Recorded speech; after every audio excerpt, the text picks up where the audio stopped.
Hello students, today I am going to deliver a lecture on the topic of relational calculus. Now, relational calculus is a non-procedural query language by which we can mention what to retrieve. We can tell a system what to retrieve, but never tell how to retrieve the information. Okay. So relational calculus is further divided into the tuple and the domain relational calculus. In tuple relational calculus, we use variable that ranges over the tuples, whereas in the domain relational calculus, we use variable that ranges over the attribute or the field of a relation. Okay, so let's discuss first the tuple relational calculus. The tuple in tuple relational calculus, we always mention a query in braces. As you can see here, this is the open braces and this is the closing braces, in which we partition the query in two parts by the help of a vertical line. And the left side we mention what attribute we want from a tuple, and in the right side we mention the condition for selecting the tuples. Okay, so here this is p is actually a predicate, and in the bracket the tuple t means that we are applying the predicate on tuple t. So only that tuple will be the output which satisfy the condition, and whose particular attribute will be our output. Okay, so here the expression means the predicate can be atomic or the complex. Atomic, we just apply a single condition. Okay, but in complex or the composite expression, we mention the multiple conditions by the help of logical connectives, means the and or the not. And also here we apply some quantifiers. Okay, so the quantifiers we will discuss in the later slides. Okay, so here we have a relational table student in which three attributes are there: the first name, last name, and the age. And here query is retrieve the name of those students whose age is greater than 26. So as you can see here, the all tuples are satisfying the condition.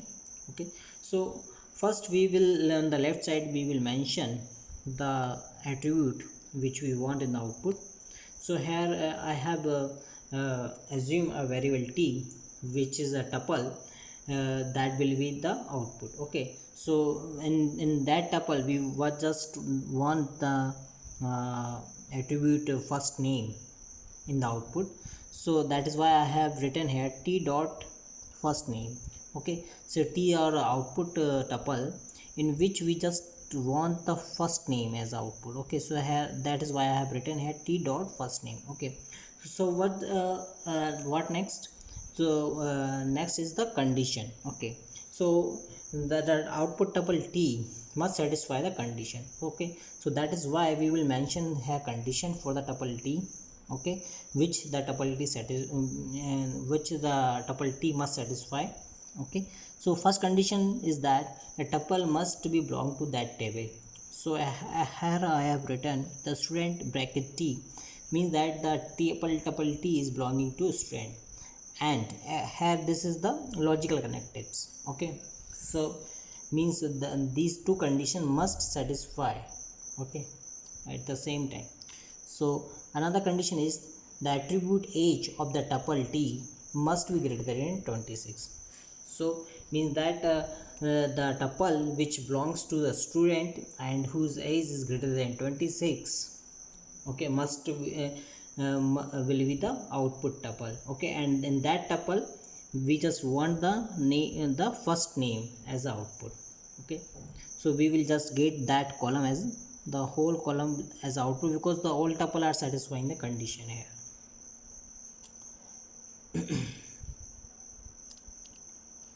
So next is the quantifiers. There are two types of quantifiers are there. One is the existential and another one is the universal quantifier. In the existential quantifier is that which means there exist. Okay, so this is the way to represent existential quantifier. I have associated that quantifier with the tuple t, and in the bracket is the condition for the tuple t. Okay, so the meaning of that whole expression is there exist. Okay, there exist means existential quantifier. Okay, there exists a tuple t that belongs to relation R and satisfy the predicate Q. Okay, So this is the meaning of the expression of that expression. And next another one is the universal quantifier, which means for all. Okay, so here the meaning of that expression, here I have associated the universal quantifier with double T. This is the symbol for the universal quantifier. So the meaning of that expression is that for all tuple T that belongs to R and satisfy the condition Q. Okay, so let's see the example of that using the existential quantifier. So I have two tables, employee and the department, having the name of employee and their department numbers, and in the department table the department name and the department number. Okay, so here query is retrieve the name of those employees that works in the sales. Okay, so what we will do first, we will calculate those tuples from that table which is having the sales. Okay, I mean department name sales. Okay, and then we will match the department name number of the tuples having the values having the name sales with the department number of the tuples of that table. Okay, and the tuples which match which is having the same department number with the department number having the sales name. Okay, will be the our output tuple. Okay, as you can see here that tuple will be the output. Okay, in that tuple we just want the name of employee, so that is why the name of the employee will be the output, means Shyam will be the output. So okay, so in the calculus on the left side we will mention the attribute of output tuple. So T is our output tuple here, and that tuple we just want the name of an employee, so we will write the T dot name. In the right side we will mention the condition. Okay, so that output tuple must be belong to that table. That table is employee. So here I have written the employee bracket T, and there is the another condition. Okay, so condition is what? Department number must be equal to the department number of some tuple T which is having the department name sales, right? So I have use the existential quantifier, that is saying there exists some tuple D. Okay, in the and the bracket we have mentioned condition for tuple D. Okay, condition is what?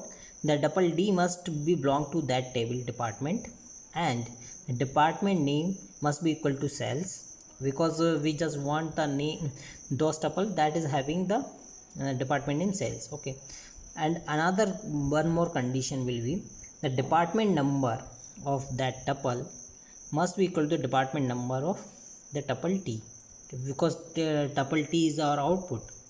Okay, so the department number of tuple T must be equal to the department number of tuple D which is having the department name sales. So this is how we write a query using the existential quantifier.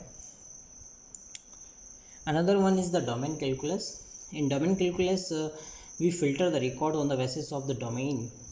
Okay, so here we have a table employee, okay, in which attribute name, address, age and the department name, and these attributes are treated as the ABCD, and the query here is the retrieve the name of those employees whose age is greater than 26. Okay, so here we just use the domain, means the attributes. Okay, on the left side here again we mention the query by the help of braces. Okay, inside the braces, and in the we partition the query in the two parts. On the left side we mention the attributes what we want. So we want just the name.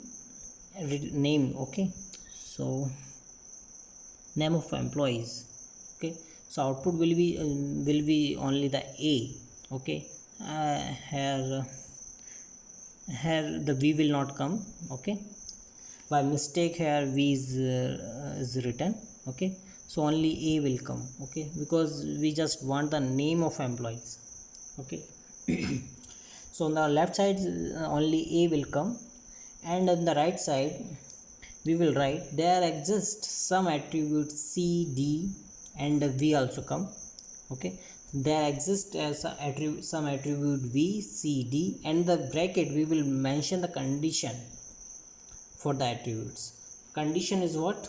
That the attributes must belong to the table relation employee, in which attributes are a b c d and the logical connectives. And then we will mention another condition which is saying the attribute c means age. Okay, so c must be greater than 26. So this is how we write a query in the domain calculus.